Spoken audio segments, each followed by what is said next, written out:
Despite what many of our politicians might say, there is no such thing as a religiously neutral society. Religion and politics are inseparable, even if a religion is not explicitly acknowledged.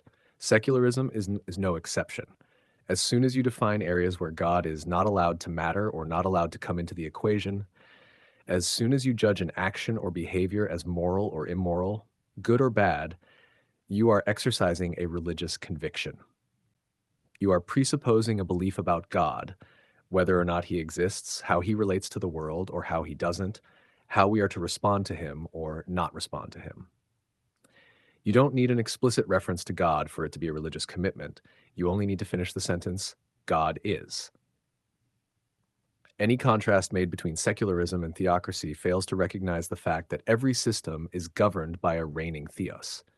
This includes secularism. This means that even secularism is a form of theocracy.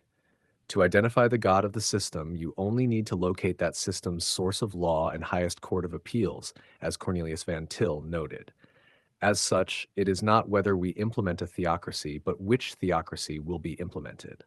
Whether it is the false gods of secularism or King Jesus, the reigning theos will, by necessity, limit the liberties of all competing systems to some extent. This is unavoidable. Absolute freedom is only possible in a lawless society. So, whether it is secularism or Christianity taking precedence, every alternative will be restrained at the point in which it conflicts with what the reigning system deems good for the wider society. That's why we don't allow people to execute apostates, marry as many women as they want, or sacrifice humans to secure prosperity. It's not a criticism unique to Christianity. It's a question of how we define what is good, just, and loving. Is it God, or should the collective be free to do whatever is right in their own eyes? In the end, only one religion can and will take precedence over all others to promote justice and social harmony. Secularism has sought to take that position from Christianity by presenting itself as an irreligious and therefore neutral alternative. The problem is, it's not irreligious at all. It often presents itself as such to claim neutrality, but this is simply a fallacious appeal to middle ground, argumentum ad temperantium. But secularism is a religion. As secular humanist John Dewey wrote in the Humanist Manifesto, quote, "Religious humanists regard the universe as self-existing and not created.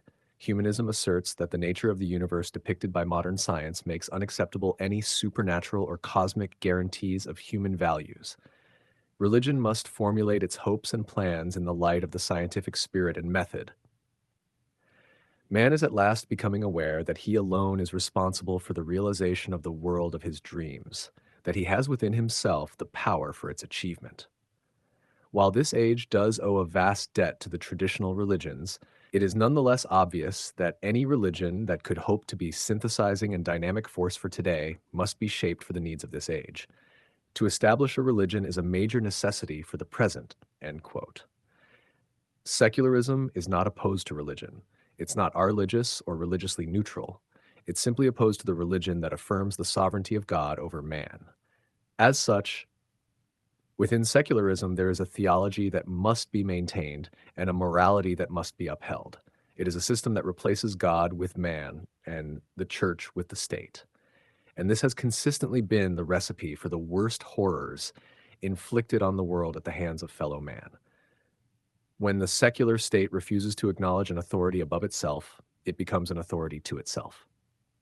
Do away with Christianity as the basis of government and law, and you do away with the notion that governing authorities ought to act within the bounds and limits prescribed in the Bible.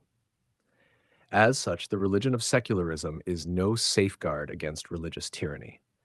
Much the opposite, in fact. It paves the way for the tyrant who would have the people recognize no king but Caesar and no law above the state's decree. Sure, you can have your religion, provided you burn the incense in subjection to the established religion of the state. Are we not witnessing that inevitable outcome today? The fundamental question we must all grapple with is, what religious framework should govern our societies? Historically in the West, Christianity was our founding and defining religion.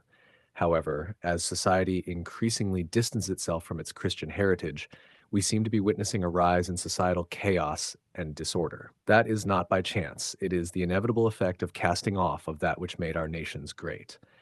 In the end, the options before us are increasingly evident. It's either Christ or chaos, because neutrality is simply not an option.